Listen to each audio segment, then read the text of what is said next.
There are women who never need to announce their value.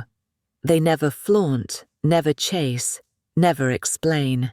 And yet, everywhere they go, people recognize them as rare. These are the women of old money. For centuries, their families have passed down not only wealth, but a hidden code, a set of rules that make them magnetic without trying. Most outsiders can sense it, but cannot define it. They call it elegance, poise, or class. But the truth is simpler and more strategic. Old money women follow laws of behavior that elevate them above the crowd. These rules are invisible to those who do not know them, but they shape every gesture, every glance, every silence. The first rule is restraint. While new money flaunts, old money conceals. A woman of old money does not need to prove her value with logos or loudness. She withholds. She lets people wonder. And because humans are wired to crave the unseen, her restraint creates an aura of mystery that no display could match. This restraint shows up in everything. She does not gush when others brag. She does not post endlessly online. She does not reveal her entire life in one sitting. Instead, she offers fragments, letting curiosity do the work. Her presence says, I could show more, but I don't need to. The second rule is composure. Old money women are trained never to appear rattled. They do not shout to win attention. They do not flinch in conflict, and they do not overshare when nervous. Composure is their crown. And in a world addicted to chaos, composure is magnetic. Think of it. Most people crack under pressure. They fidget, stutter, explain themselves. The woman of composure holds her gaze, lowers her voice, and lets silence do the cutting. This calmness unsettles rivals and fascinates admirers. The third rule is subtle signaling. Old money understands that true status does not scream, it whispers.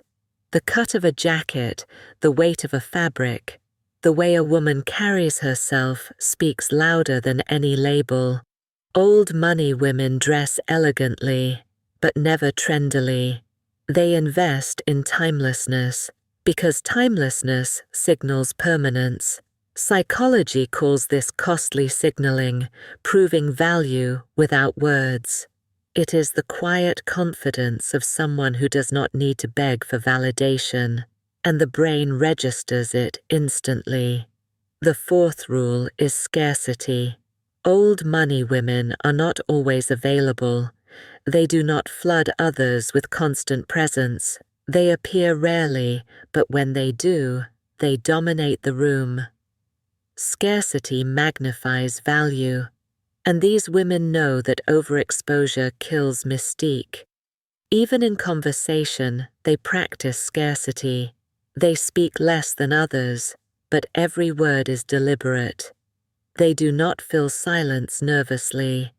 They let others scramble to impress them.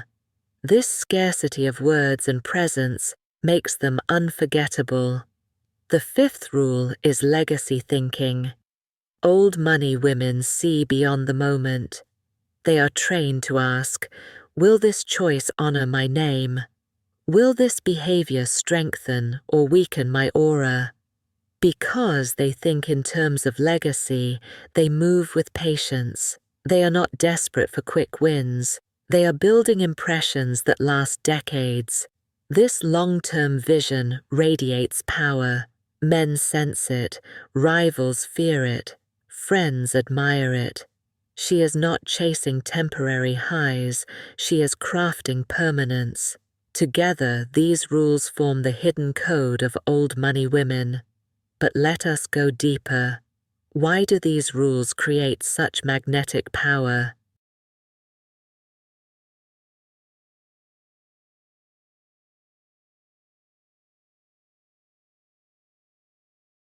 Because they exploit human psychology at its core. Restraint plays on scarcity bias. People want what they cannot have. When you withhold, your value multiplies. Composure plays on contrast. In a noisy world, calmness shines. The calm woman appears rarer, wiser, more powerful. Subtle signaling plays on unconscious status detection. Humans evolved to read micro-cues of wealth and security. When you wear timelessness, when you carry yourself with quiet poise, the brain registers status instantly. Scarcity of presence plays on attention economics. What is rare is remembered. What is constant is forgotten. And legacy thinking plays on authority bias. Those who move slowly, with vision, appear more powerful than those who scramble for the present.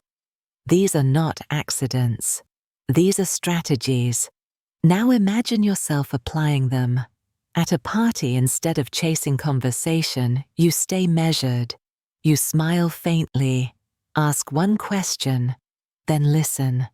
People lean closer, desperate to know more. At work, when chaos breaks out, others panic. You stay calm, you wait, and when you finally speak, your words cut through the noise like a blade. In romance, instead of constant availability, you create space. He wonders, he imagines, he obsesses. You become the riddle he cannot solve. In life, instead of chasing trends, you invest in timeless habits, posture, tone, silence, composure. These never expire. And slowly people realize, you are not ordinary. You carry something different. That something is the aura of old money. But beware, the aura is destroyed by overexposure. If you brag, if you flood, if you explain, you kill the mystery. The code demands discipline. It demands that you trust silence, trust scarcity, trust subtlety. Even myths reflect this truth.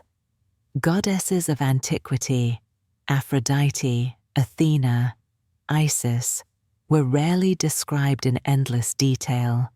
Instead, they were painted in fragments, a glance, a symbol, a single trait.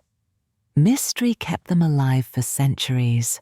Old money women embody the same principle.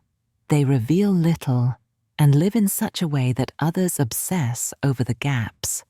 So ask yourself, where are you giving too much? Where are you flooding the world with noise instead of mystery? Where can you practice restraint, composure, scarcity, legacy? Because here is the final law: what is rare becomes priceless. And when you master the secret rules of old money women, you stop being another face in the crowd.